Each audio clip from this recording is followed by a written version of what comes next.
Martin's Close by M.R. James. Some few years back, I was staying with the rector of a parish in the West, where the society to which I belong owns property. I was to go over some of this land, and, on the first morning of my visit, soon after breakfast, the estate carpenter and general handyman, John Hill, was announced as in readiness to accompany us. The rector asked which part of the parish we were to visit that morning. The estate map was produced, and when we had showed him our round, he put his finger on a particular spot. "Don't forget," he said, "to ask John Hill about Martin's Close when you get there. I should like to hear what he tells you." "What ought he to tell us?" I said. "I haven't the slightest idea," said the rector. "Or, if that is not exactly true, it will do till lunchtime." And here he was called away. We set out. John Hill is not a man to withhold information, as he possesses on any point, and you may gather from him much that is of interest about the people of the place and their talk. An unfamiliar word, or one that he thinks ought to be unfamiliar to you, he will simply spell as C-O-B, Cobb, and the like. It is not, however, relevant to my purpose to record his conversation before the moment that we reached Martin's Close.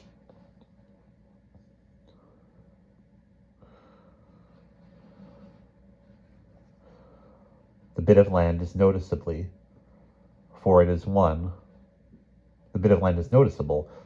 of the smallest enclosures you are likely to see. A few square yards, hedged in with quickset on all sides, and without any gate or gap leading into it.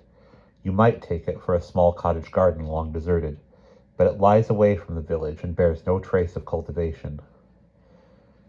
It is at no great distance from the road, and is part of what is there called a moor, in other words, a rough upland pasture cut up into largest fields. "Why is this little bit hedged off so?" I asked, and John Hill, whose answer I cannot represent as perfectly as I should like, was not at fault. "That's what we call Martin's Close, sir. 'Tis a curious thing about that bit of land, sir. Goes by the name of Martin's Close, sir. M-A-R-T-I-N, Martin, beg pardon, sir. Did rector tell you to make an inquiry of me about that, sir?" "Yes, he did." "I thought as much, sir. I was telling rector about that last week, and he was very much interested. It 'pears there's a murderer buried there, sir, by the name of Martin. Old Samuel Saunders, that formerly lived here at what we call Southtown, sir. He had a long tale about that, sir. Terrible murder done upon a woman, sir. Cut her throat and cast her in the water down here." "Was he hung for it?" "Yes, sir. He was hung just up here on the roadway, by what I've heard, on the Holy Innocents' Day, many 100 years ago, by the man that went by the name of the Bloody Judge. Terrible red and bloody, I've heard." "Was his name Jeffries, do you think?" "Might be possible 'twas. Jeffries, J-E-F, Jeffries. Reckon 'twas, and the tale I've heard many times from Mr. Saunders, how this young man, Martin, George Martin, was troubled before his cruel action come to light by the young woman's spirit." "How was that, do you know?" "No, sir, I don't exactly know how 'twas with it, but by what I've heard he was fairly tormented, and rightly too. Old Mr. Saunders, he told the history regarding a cupboard down here in the New Inn. According to what he related, this young woman's spirit came out of this cupboard. I don't recollect the matter." This was the sum of John Hill's information. We passed on, and in due time I reported what I had heard to the rector. He was able to show me, from the parish account books, that a gibbet had been paid for in 1684, and a grave dug in the following year, both for the benefit of George Martin, but he was unable to suggest anyone in the parish, Saunders being now gone, who was likely to throw any further light on the story. Naturally, upon my return to the neighborhood of libraries, I made a search of the more obvious places. The trial seemed to be nowhere reported. A newspaper of the time, and one or more news letters, however, had some short notices. from which I learnt that, on the ground of local prejudice against the prisoner, he was described as a young gentleman of good estate. The venue had been moved from Exeter to London, that Jeffreys had been the judge, and death the sentence, and that there had been some singular passages in the evidence. Nothing further transpired till September of that year. A friend, who knew me to be interested in Jeffreys, then sent me a leaf torn out of a second-hand bookseller's catalogue, with the entry, Jeffreys, Judge, Interesting Old MS, Trial for Murder, and so forth, from which I gathered, to my delight, that I could become possessed, for a very few shillings, of what seemed to be a verbatim report in shorthand of the Martin trial. I telegraphed for the manuscript and got it. It was a thin-bound volume, provided with a title written in longhand by someone in the 18th century, who had added this note: "My father, who took these notes in court, told me that the prisoner's friends had made interest with Judge Jeffreys that no report should be put out. He had intended doing this himself when times were better, and he shewed it to the Reverend Mr. Glanville, who encouraged his design very warmly, but death surprised them both before it could be brought to an accomplishment. The initials W.G. are appended. I am advised that the original reporter may have been T. Gurney, who appears in that capacity in more than one state trial." This was all that I could read for myself. After no long delay, I heard of someone who was capable of deciphering the shorthand of the 17th century, and a little time ago the typewritten copy of the whole manuscript was laid before me. The portions which I shall communicate here help to fill in the very imperfect outline which subsists of the memories of John Hill and, I suppose, one or two others who live on the scene of the events. The report begins with a species of preface, the general effect of which is that the copy is not that actually taken in court, though it is a true copy in regard to the notes of what was said, but that the writer had added to it some remarkable passages that took place during the trial, and has made this present fair copy of the whole, intending at some favorable time to publish it, but has not put it into longhand, lest it should fall into the possession of unauthorized persons, and he or his family be deprived of the profit. The report then begins.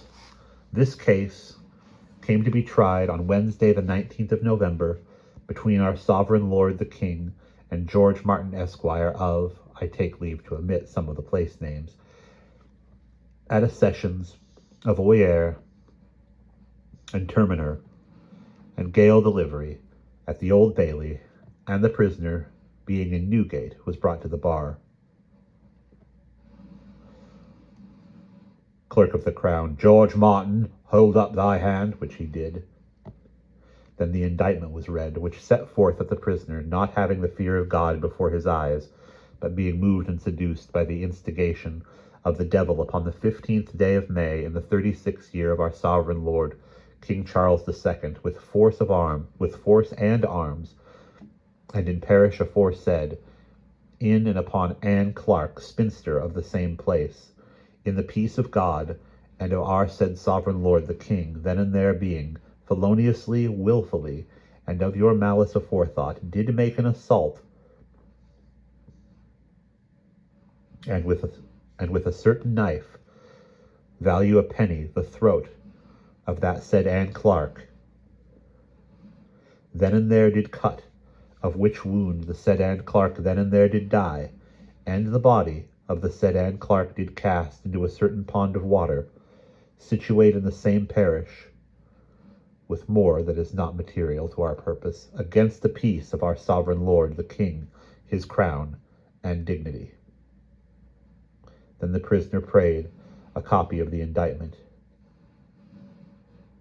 L.C.J. Sir George Jeffreys: What is that? Sure you know that is never allowed. Besides, here is a plain indictment as ever I heard. You have nothing to do but plead to it. Prisoner: My lord, I apprehend there may be a matter of law arising out of the indictment, but I would humbly beg the court to assist me counsel to consider it. To assist me counsel to consider of it. Besides, my lord, I believe it was done in another case. Copy of the indictment was allowed. L.C.J. What case was that? Prisoner: Truly, my lord, I have been kept close prisoner ever since I came up from Exeter Castle, and no one allowed to come at me, and no one to advise with. LCJ. But I say, what was that case you allege? Prisoner. My lord, I cannot tell your lordship precisely the name of the case, but it is in my mind that there was such an one, and I would humbly desire... LCJ. All this is nothing. Name your case, and we will tell you whether there be any matter for you in it. God forbid but you should have anything that may be allowed you by law, but this is against law, and we must keep the course of the court. Attorney General Sir Robert Sawyer. My lord, we pray for the king that he may be asked to plead. Clerk of the Court. Are you guilty of the murder whereof you stand indicted, or not guilty? Prisoner. My lord, I would humbly offer this to the court. If I plead now, shall I have an opportunity after to accept against the indictment? LCJ. Yes, that comes after verdict. That will be saved on you, and counsel assigned if there be matter of law, but which you have now to do is to plead. Then, after some little parleying with the court, which seemed strange upon such a plain indictment, the prisoner pleaded not guilty. Clerk of the Court. Culprit, how wilt thou be tried? Prisoner. By God and my country. Clerk of the Court. God send thee a good deliverance. LCJ. Why, how is this? Here has been a great to-do that you should not be tried at Exeter by your country, but brought down here to London, and now you ask to be tried by your country. Must we send you to Exeter again? My prisoner. My lord, I understood it was the form. LCJ. So it is, man. We speak only in the way of pleasantness. Well, go on and swear the jury. So they were sworn. I omit the names. There was no challenging on the prisoner's part, for, as he said, he did not know any of the persons called. Thereupon the prisoner asked for the use of a pen, ink and paper, to which the LCJ replied, Aye, in God's name let him have it. Then the usual charge was delivered to the jury, and the case opened by the junior counsel for the king, Mr. Dolben. The Attorney General followed. May it please your lordship, and gentlemen of the jury, I am counsel for the king against the prisoner at the bar. You have heard that he stands indicted for a murder done upon the person of a young girl.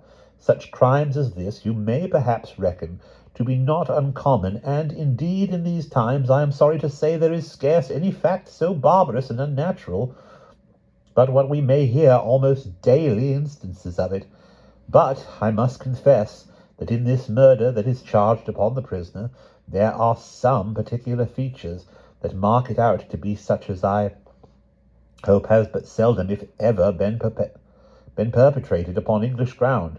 For, as we shall make it appear, the person murdered was a poor country girl, whereas the prisoner is a gentleman of a proper estate, and besides that was one whom Providence had not given the full use of her intellects, but was what is termed among us commonly an innocent or natural, such as one, therefore, as would have supposed a gentleman of the prisoner's quality more likely to overlook, or, if he did notice her, to be moved to compassion for her unhappy condition, than to lift up his hand against her in the very horrid and barbarous manner which we shall show you he used.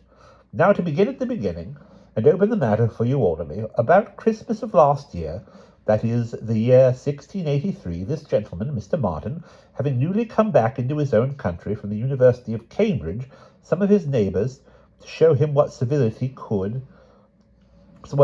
could, for his family is one that stands in very good repute all over that country, entertained him here and there at their Christmas merrymakings, so that he was constantly riding to and fro from one house to another, and sometimes, when the place of his destination was distant, or for other reasons, as the unsafeness of the roads, he would be constrained to lie the night at an inn.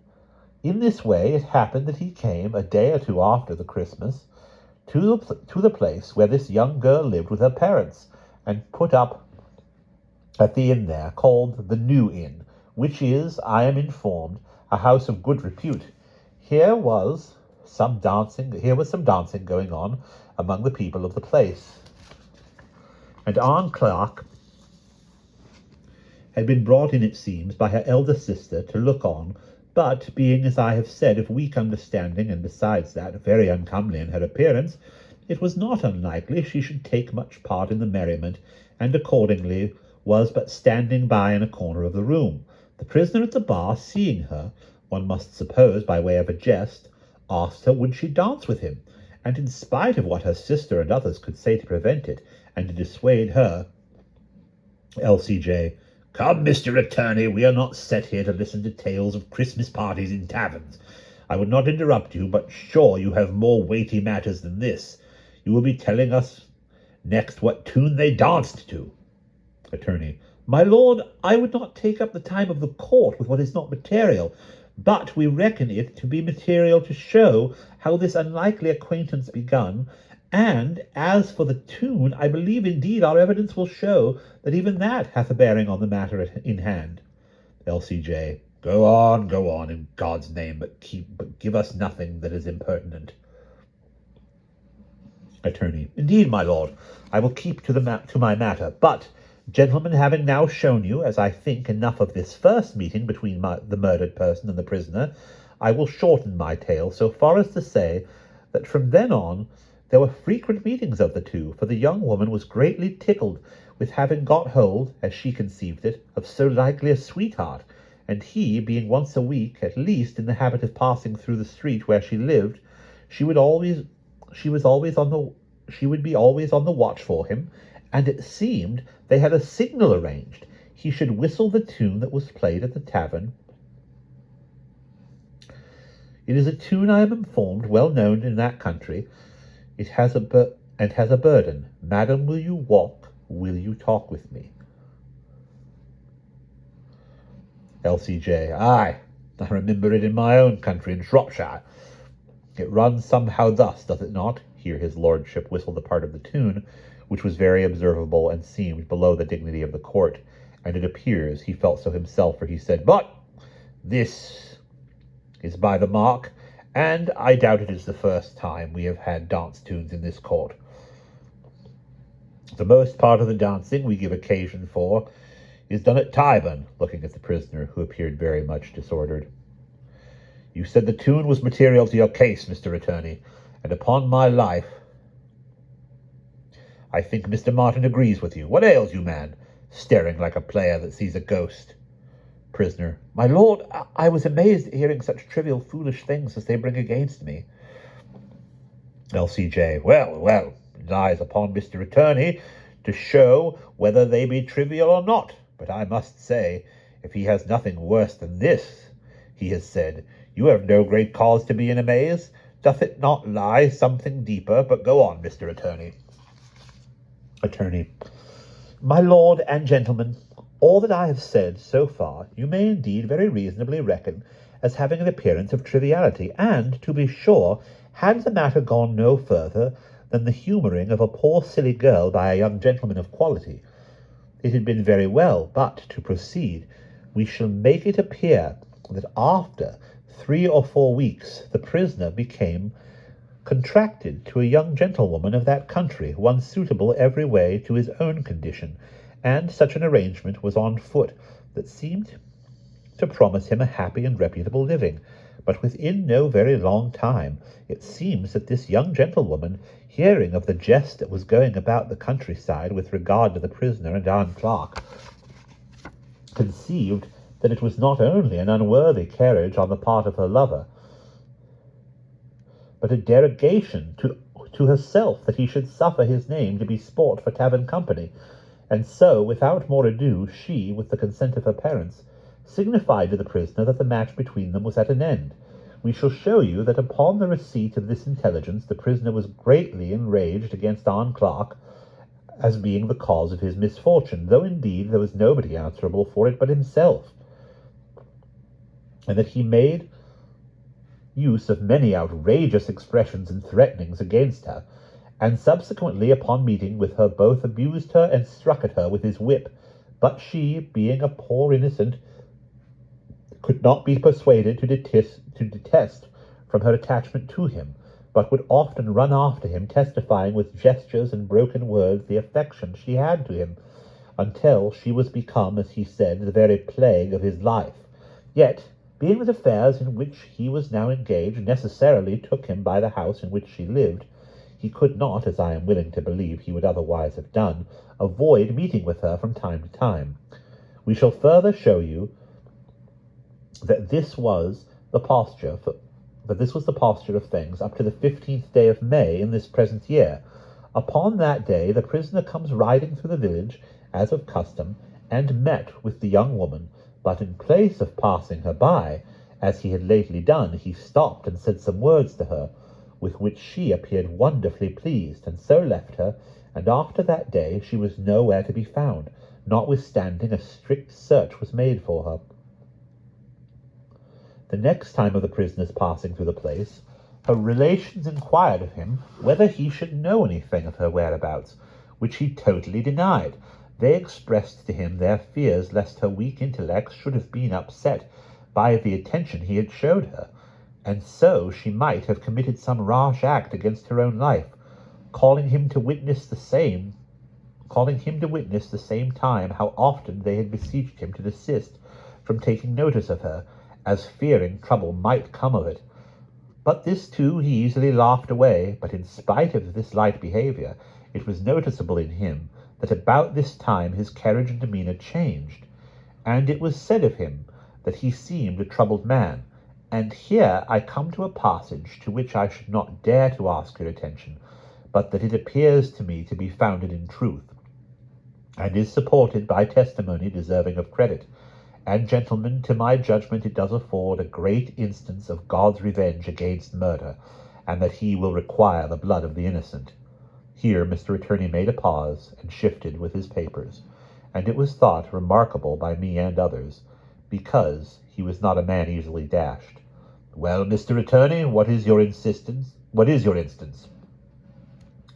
Attorney: My lord, it is a strange one, and the truth is that, of all cases I have been concerned in, I cannot call to mind the like of it. But, to be short, gentlemen, we shall bring you testimony that Anne Clark was seen after the 15th of May, and that at such time as she was seen, it was impossible she could have been a living person. Here the people made a hum, and a good deal of laughter, and the court called for silence. And when it was made, Why, Mr. Attorney, you might save up this tale for a week. It will be Christmas by that time, and you can frighten your cook-maids with it. At which the people laughed again, and the prisoner also, as it seemed. God, man, what are you prating of? Ghosts and Christmas jigs and tavern company, and here is a man's life at stake. To the prisoner: And you, sir, I would have you know there is not so much occasion for you to make merry neither. You were not brought here for that. And if I know Mr. Attorney, he has more in his brief than he has shown yet. Go on, Mr. Attorney. I need not mayhap have spoken so sharply, but you must confess your course is something unusual. Attorney: Nobody knows it better than I, my lord. But I shall bring it to an end with a round turn. I shall show you, gentlemen, that Anne Clark's body was found in the month of June in a pond of water, with the throat cut, that a knife belonging to the prisoner was found in the same water, that he made efforts to recover the said knife from the water, that the coroner's quest brought in a verdict against the prisoner at the bar, and that therefore he should, by course, have been tried at Exeter, but that suit being made on his behalf, on account that an impartial jury could not be found to try him in his own country, he hath had that singular favour shown him that he should be tried here in London, and so we will proceed to call our evidence. Then the facts of the acquaintance between the prisoner and Anne Clark were proved, and also the coroner's inquest. I pass over this portion of the trial, for it offers nothing of special interest. Sarah Arscott was next called and sworn. Attorney: What is your occupation? Sarah: I keep the New Inn at... Attorney: Do you know the prisoner at the bar? Yes. He was often at our house since he first come at Christmas of last year. Did you know Anne Clark? Yes, very well. Attorney: Pray, what manner of person was she in her appearance? Sarah. She was very short. She was a very short, thick-made woman. I do not know what else you would have me say. Attorney. Was she comely? Was she comely? No, not by no manner of means. She was very uncomely, poor child. She had a great face and hanging chops and a very bad colour, like a puddock. L.C.J. What is that, mistress?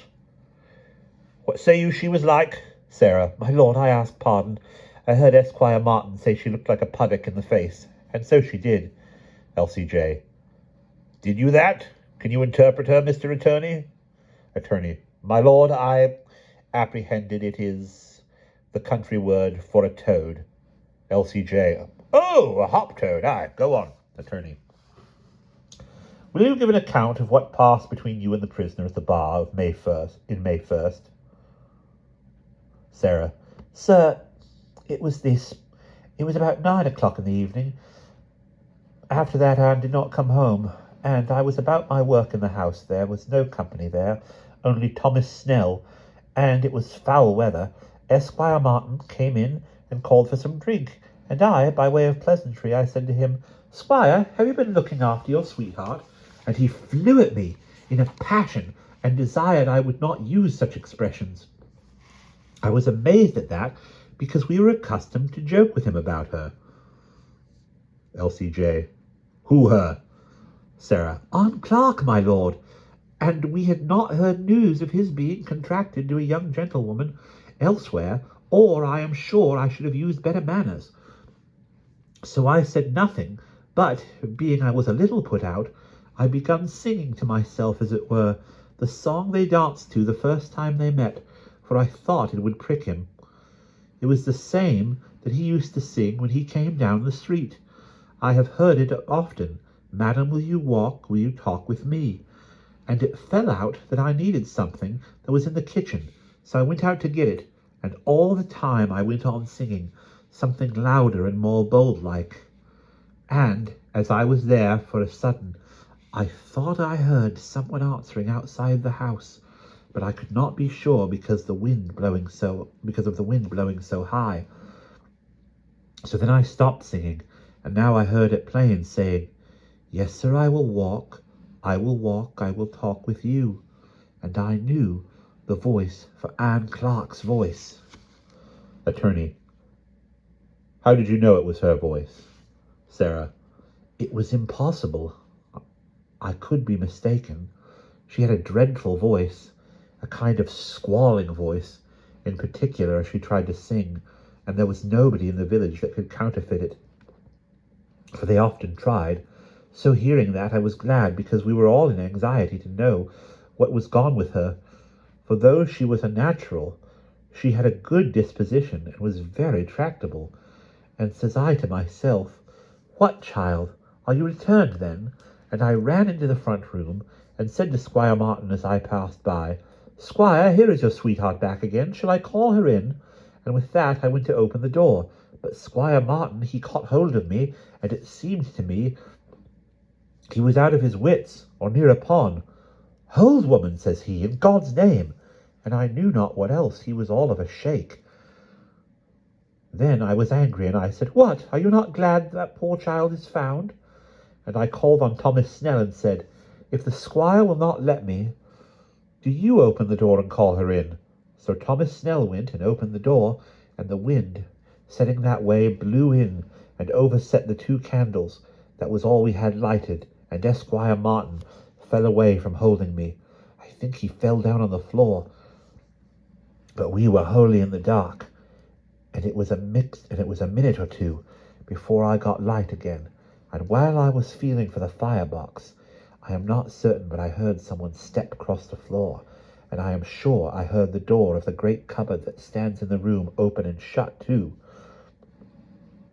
Then, when I had a light again, I see Esquire Martin on the settee, all white and sweaty, as if he had swooned away, and his arms hanging down.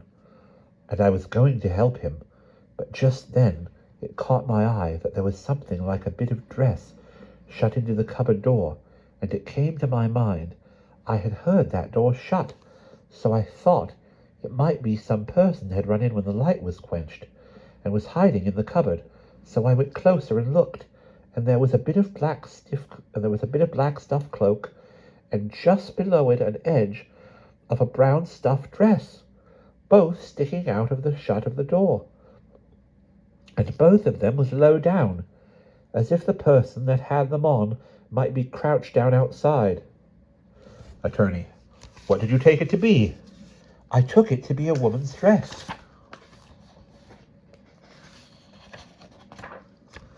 Attorney, could you make any guess whom it belonged to?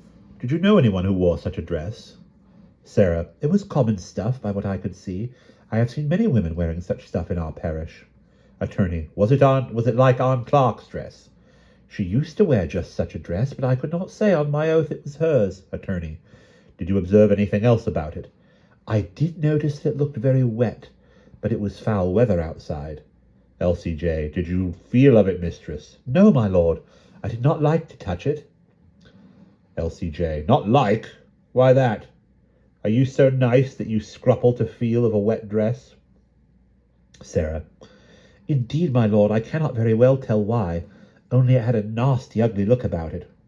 L.C.J., well, go on. Then I called again to Thomas Snell, and bid him come to me, and catch anyone that come out when I should open the cupboard door. For, says I, there is someone hiding within, and I would know what she wants. And with that, Squire Martin gave a sort of cry, or a shout, and ran out of the house into the dark, and I felt the cupboard door pushed out against me while I held it, and Thomas Snell helped me. But for all we pressed to keep it shut as hard as we could, it was forced out against us, and we had to fall back. L.C.J., and pray, what came out? A mouse? No, my lord, it was greater than a mouse, but I could not see what it was.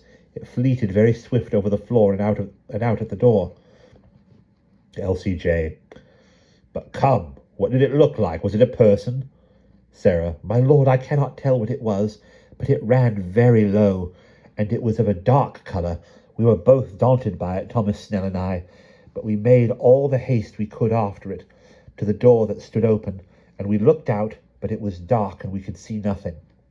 L.C.J., was there no track of it on the floor? What floor have you there?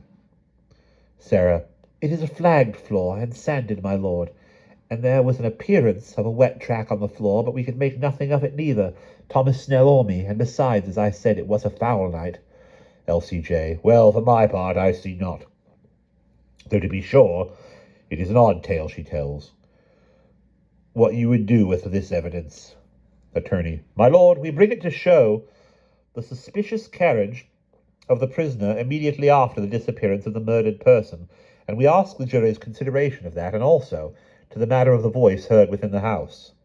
Then the prisoner asked some questions, not very material, and Thomas Snell was next called, who gave evidence to the same effect as Mrs. Arscott, and added the following. Attorney, did anyone pass between you and the prisoner during the time Miss Arscott was out of the room? I had a piece of twist in my pocket. Attorney, twist of what? Thomas, twist of tobacco, sir. And I felt a disposition to take a pipe of tobacco. So I found a pipe on the chimney-piece, and, being it was a twist, and in regard of me having an oversight, left my knife at my house, and me not having over many teeth to pluck at, as your lordship or anyone else may have view of on their own by their own eyesight. L.C.J., what is the man talking about? Come to the matter, fellow.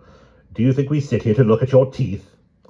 Thomas, no, my lord, nor would I not you should do, God forbid. I know your honours have better employment and better teeth, I would not wonder. L.C.J., good God, what man is this? Yes, I have better teeth, and that you shall find if you keep not to the purpose. Thomas, I humbly ask thy pardon, my lord, but so it was, and I took upon me, thinking no harm, to ask Squire Martin to lend me his knife to cut my tobacco, and he felt first of one pocket and then of another, and it was not there at all, and I says, what? Have you lost your knife, squire? And he gets and feels again, and sat down, and such a groan he gave. Good God, he says, I must have left it there. But, says I, Squire, by all appearances it is not there.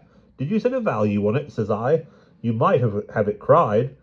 But he sat there, and put his head between his hands, and seemed to take no notice of what I said, and then it was Mistress Arscott came tracking back out of the kitchen place. Asked if he heard the voice singing outside the house, he said no, but the door into the kitchen was shut and there was a high wind, but says that no one could mistake Anne Clark's voice. Then a boy, William Redaway, about 13 years of age, was called, and by the usual questions put by the Lord Chief Justice, it was ascertained that he knew the nature of an oath, and so he was sworn. His evidence referred to a time about a week later. Attorney: Now, child, don't be frightened. There is no one here who will hurt you if you speak the truth. Lord Chief Justice: I speak the truth, but remember, child, thou art in the presence of the great God of heaven and earth, that hath the keys of hell, and of us that are the king's officers, and have the keys of Newgate. And remember, too, there is a man's life in question, and if thou tellest a lie, and by that means he comes to an ill end, thou art no better than his murderer, and so speak the truth. Attorney: Tell the jury what you know, and speak out. Where were you on the evening of the 23rd of May last? Lord Chief Justice: Why, what does such a boy know of days? Can you mark the days, boy? William: Yes, my lord, it was the day before our feast, and I was to spend sixpence there, and that falls a month before Midsummer Day. One of the jury: My lord, we cannot hear what he says. Lord Chief Justice: He says he remembers the day because it was the day before the feast they had there, and he had sixpence to lay out. Set him up on the table there. Well, child, and where was thou then? William: Keeping cows on the moor, my lord. But the boy, using the country speech, my lord could not well apprehend him, and so asked if there was anyone who could interpret him, and it was answered, the parson of the parish was there, and he was accordingly sworn, and so the evidence given. The boy said, I was on the moor about 6 o'clock, and sitting behind a bush of furze near a pond of water was the prisoner, come very cautiously looking about him, having something like a long pole in his hand, and stopped a good while, as if he would be listening, and then began to feel in the water with the pole, and I, being very near the water, not about 5 yards, heard as if the pole struck up against something that made a wallowing sound, and the prisoner dropped the pole and threw himself on the ground, and rolled himself very strangely with his hands to his ears, and so after a while got up and went creeping away. Asked if he had any communication with the prisoner. Yes, a day or two before, the prisoner, hearing I was used to be on the moor, he asked me if I had seen a knife laying about, and I said he would give said he would give sixpence to find it, and I said I had not seen any such thing, but I would ask about. Then he said he would give me sixpence to say nothing, and so he did.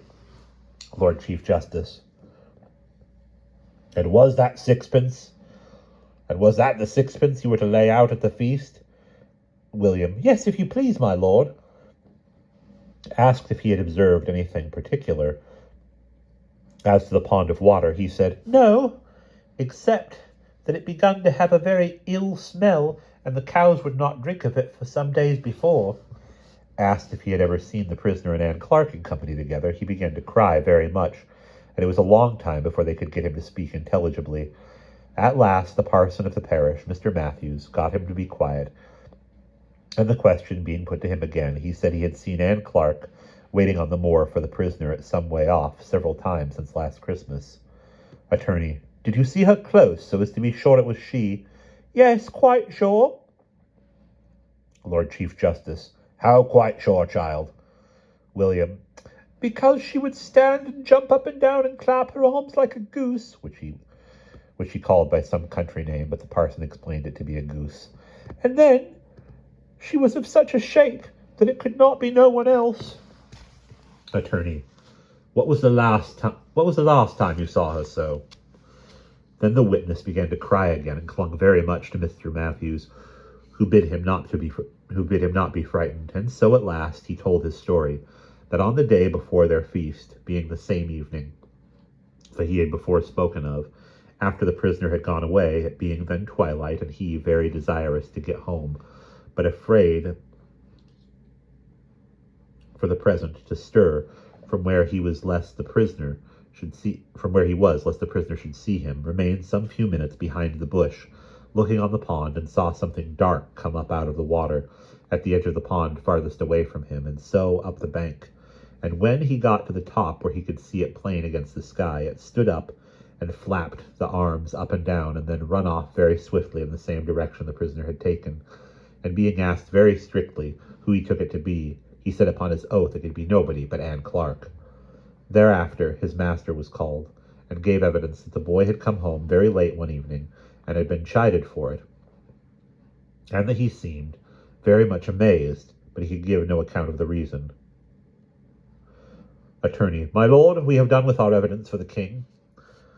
Then the Lord Chief Justice called upon the prisoner to make his defense, which he did, though at no great length, and in a very halting way, saying that he hoped the jury would not go about to take his life on the evidence of a parcel of country people and children that would believe any idle tale, and that he had been very much prejudiced in his trial.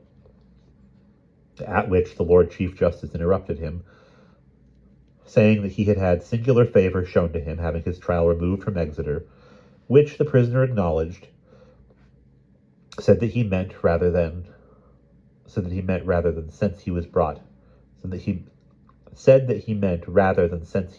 to London, there had been no care taken to keep him secured from interruption and disturbance. Upon which the Lord Chief Justice ordered the marshal to be called, and questioned him about the safekeeping of the prisoner, but could find nothing, except the marshal said that he had been informed by the underkeeper that they had seen a person outside his door or going up the stairs to it, but there was no possibility the person should have got in, and it being inquired further what sort of person this might be, the marshal could not speak to it, save by hearsay, which was not allowed, and the prisoner, being asked if this was what he meant, said no, he knew nothing of that, but it was very hard that a man should not be suffered to be at quiet when his life stood on it. But it was observed he was very hasty in his denial, and so he said no more, and called no witnesses, whereupon the Attorney General spoke to the jury. A full report of what he said is given, and if time allowed, I would extract that portion in which he dwells on the alleged appearance of the murdered person. He quotes some authorities of ancient date as St. Augustine's De Cura Pro Mortuis Gerenda, a favorite book of reference with the old writers on the supernatural, and also cites some cases which may be seen in Glanville's, but more conveniently in Mr. Lang's books. He does not, however, tell us more of those cases than is to be found in print. The Lord Chief Justice then summed up the evidence for the jury. His speech again contains nothing that I find worth copying out, but he was naturally impressed with the singular character of the evidence, saying that he had never heard such given in his experience, but that there was nothing in law to set it aside, and that the jury must consider whether they believed these witnesses or not. And the jury, after a very short consultation, brought the prisoner in guilty. So he was asked whether he had anything to say in arrest of judgment, and pleaded that his name was spelt wrong on the indictment, being Martin with an I, whereas it should be with a Y. But this was overruled as not material, Mr. Attorney saying, moreover, that he could bring evidence to show that the prisoner, by times, wrote it as it was laid in the indictment. And the prisoner, having nothing further to offer, sentence of death was passed upon him, and that he should be hanged in chains upon a gibbet near the place where the fact was committed, and that execution should take place upon the 28th December next ensuing, being Innocents' Day. Thereafter the prisoner, being to all appearances in a state of desperation, made shift to ask the Lord Chief Justice that his relations might be allowed to come to him during the short time he had to live. Lord Chief Justice: Aye, with all my heart. So be it in the presence of the keeper, and Anne Clark may come to you as well for what I care. At which the prisoner broke out and cried to his lordship not to use such words to him, and his lordship very angrily told him he deserved no tenderness at any man's hands for a cowardly and butcherly murder, that he had not the stomach to take the reward for his deed. And I hope to God, he said, that she will be with you by day and by night till an end is made of you. Then the prisoner was removed, and so far as I saw, he was in a swoon, and the court broke up. I cannot refrain from observing that the prisoner, during all the time of the trial, seemed to be more uneasy than is commonly the case, even in capital cases, that, for example, he was looking narrowly among the people, and often turning round very sharply, as if some person might be at his ear. It was also very noticeable at this trial what a silence the people kept, and further, though this might not be otherwise than natural in that session of the year, what a darkness and obscurity there was in the courtroom, lights being brought in not long after 2 o'clock in the day, and yet no fog in the town. It is not without interest that I heard lately from some young men who had been giving a concert in the village I speak of, that a very cold reception was accorded to the song, which had been mentioned in the narrative, Madam, Will You Walk? It came out in some talk they had next morning with some local people, that song was regarded with an invincible repugnance. It was not so, they believed, at North Tawton, but here it was reckoned to be unlucky. However, why that view was taken, no one has the shadow of an idea.